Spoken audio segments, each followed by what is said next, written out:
Friends, आप सबों का बहुत बहुत स्वागत है मेरे यूट्यूब चैनल किरण नारायण ई सेंटर में। हम व्याकरण का सीरीज चला रहे हैं, हिंदी व्याकरण का, और इसमें अभी तक हमने भाषा, व्याकरण, लिपि, वर्णमाला इन सबों का अध्ययन किया है। आज इसके पहले हमने वर्ण विचार से संबंधित सारे पॉइंट्स देखे हैं, जिसमें स्वर वर्ण, व्यंजन वर्ण, ये सभी हम लोगों ने देख लिया। आज के इस वीडियो में हम देखेंगे यंत्रियों में कंपन के आधार पर वर्ण के भेद। तो वीडियो शुरू करने से पहले बच्चों, यदि आपको ये वीडियो अच्छा लगे तो लाइक करें, सब्सक्राइब करें और अपने दोस्तों में भी शेयर करें। तो चलिए फटाफट शुरू करते हैं। यंत्रियों में कंपन के आधार पर वर्ण के भेद। सबसे पहले हम यहाँ देखेंगे कि यंत्रियों में कंपन के आधार पर वर्ण के कितने भेद हैं। स्वर में यंत्रियों में कंपन के आधार पर वर्ण के भेद। गले में स्वर यंत्र होता है, उच्चारण के समय इसमें कंपन होता है। इसके आधार पर वर्ण के दो भेद होते हैं। तो वर्ण के दो यंत्रियों में कंपन के आधार पर बच्चों यहाँ देखें कि कंपन के आधार पर दो भेद होते हैं। पहला भेद है सघोष वर्ण और दूसरा है अघोष वर्ण। सघोष वर्ण पहला है सघोष वर्ण। जिस वर्ण के उच्चारण में हवा स्वर यंत्रिका से बाहर निकलती है और घर्षण पैदा होता है, उसे सघोष वर्ण कहते हैं। सबसे पहले बच्चों यहाँ देखेंगे कि स्वर यंत्रिका है क्या चीज़। तो स्वर यंत्रिका उसे कहते हैं जहाँ मनुष्य और जीवों के गले में एक श्वसन अंग होता है। जिस श्वसन अंग के कारण मनुष्य और जीव भिन्न भिन्न प्रकार की ध्वनियाँ पैदा करते हैं, ध्वनियाँ उत्पन्न करते हैं, उसे ही स्वर यंत्रिका या श्वसन अंग कहते हैं। तो सघोष वर्ण के अंतर्गत जिस वर्ण के उच्चारण में हवा स्वर यंत्रिका से बाहर निकलती है और शीघ्र घर्षण पैदा होता है, उसे सघोष वर्ण कहते हैं। सघोष वर्ण, इसमें 12 स्वर होते हैं। याद रखना होगा, सघोष वर्ण के अंतर्गत 12 स्वर होते हैं।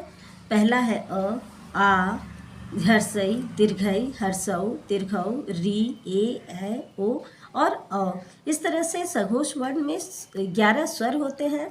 और व्यंजन देखते हैं, इसमें कुल 22 व्यंजन होते हैं। ग, घ, अंगा, ज, झ, इया, ड, ढ, मूर्धन्य, ड़, ढ, द, ध, न, ब, भ, म, य, र, ल, व और ह। इस तरह से व्यंजन सघोष वर्ण में व्यंजन 22 होते हैं और सघोष वर्ण में स्वर 11 होते हैं। अब हम देखेंगे अघोष वर्ण। अघोष वर्ण, जिस वर्ण के उच्चारण में स्वर यंत्रिका में कंपन नहीं होता है, उसे अघोष वर्ण कहते हैं। ये 13 व्यंजन होते हैं। अघोष वर्ण में कुल 13 व्यंजन होते हैं। क, ख, च, छ, ट, ठ, त, थ, प, फ, तालव्य, मूर्धन्य और दंत। ये 13 व्यंजन अघोष वर्ण के होते हैं। बच्चों, अब हम देखेंगे कि उदाहरण में उच्चारण में लगे प्रयत्न की दृष्टि से व्यंजन के कितने भेद हैं। तो उच्चारण में श्वास की मात्रा के आधार पर व्यंजनों को 2 भागों में बांटा गया है। पहला है अल्प प्राण व्यंजन और दूसरा है महाप्राण व्यंजन। अब हम अल्प प्राण व्यंजन और महाप्राण व्यंजन को एक एक करके समझते हैं। पहला है अल्प प्राण व्यंजन। जिन व्यंजनों के उच्चारण में कम समय तथा कम वायु की आवश्यकता होती है, वे अल्प प्राण व्यंजन होते हैं। जैसे क, ग, अंगा, च, ज, इया। यहाँ ध्यान देना होगा बच्चों कि क के बाद ख लुप्त है, ग के बाद घ लुप्त है, उसके बाद च वर्ग में च के बाद छ लुप्त है, ज के बाद झ लुप्त है। इस तरह से 3-3 एक वर्ग के 3-3 अक्षर अल्प प्राण व्यंजन के अंतर्गत आते हैं। क वर्ग में क, ग, अंगा, च वर्ग में च, ज, इया, ट वर्ग में ट, ड, न, मूर्धन्य, त वर्ग में त, द, न, प वर्ग में प, ब, म और य, र, ल, व। ये सभी अल्प प्राण व्यंजन के अंतर्गत आते हैं। अब हम देखेंगे महाप्राण व्यंजन। जिन व्यंजनों के उच्चारण में वायु अधिक मात्रा में प्रयोग होता है, वे महाप्राण व्यंजन कहलाते हैं। जैसे ख, ग, यहाँ ध्यान देना होगा बच्चों कि अल्प प्राण के अंतर्गत क वर्ग में क ग अंगा आ रहे थे, बीच में से ख और ग नहीं था, और ये ख और ग ये दोनों महाप्राण व्यंजन के अंतर्गत आते हैं। क वर्ग में ख और ग, च वर्ग में छ और छ, ट वर्ग में ठ ढ ड़, त वर्ग में थ ध, प वर्ग में फ भ, और तालव्य मूर्धन्य दंत स ह ये सभी महाप्राण व्यंजन के अंतर्गत आते हैं। तो बच्चों इस तरह से हमारा वर्ण विचार अध्याय यहीं समाप्त होता है। अब वर्ण विचार के अंतर्गत अभी तक हमने पढ़ा और क्या सीखा, जितना अभी तक हमने जाना है वो सब अब एक नज़र एक सिलसिले सवार हम देखना चाहेंगे और देखते हैं कि अब तक हमने क्या जाना।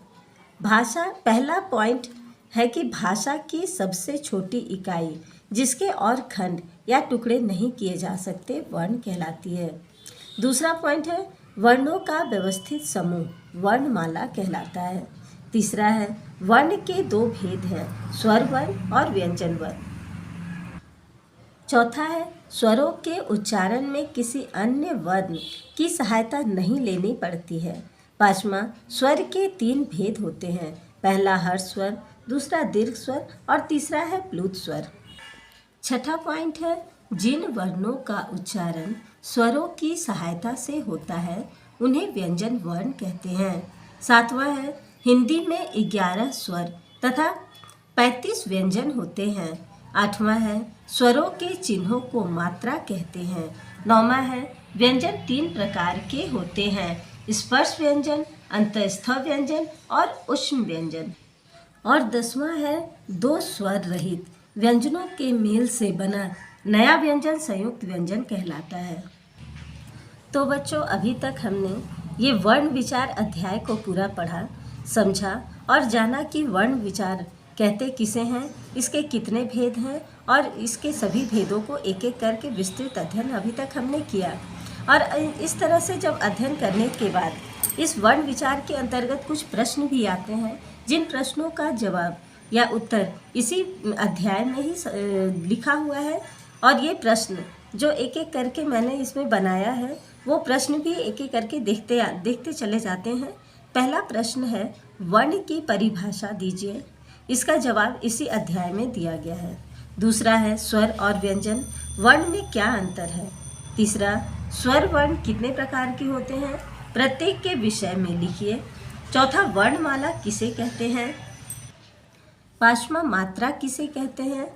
छठा व्यंजन वर्ण कितने प्रकार के होते हैं, प्रत्येक के विषय में लिखिए। सातवां अल्प प्राण और महाप्राण व्यंजन में क्या अंतर है। तो इस तरह से बच्चों इस वर्ण विचार अध्याय में कुल 7 प्रश्न हमने इसमें बनाए हैं और इन 7 प्रश्नों के जवाब भी इसी अध्याय में ही दिए गए हैं। और यदि आपको इसको विस्तृत रूप से समझना हो तो इसका पुराना वीडियो भी आप देख सकते हैं, जिसका लिंक मैंने डिस्क्रिप्शन में दे दिया है। और इस तरह से यदि ये वीडियो अच्छा लगे लाइक करें, सब्सक्राइब करें और इसी तरह से हमारा हौसला बढ़ाते रहें। धन्यवाद।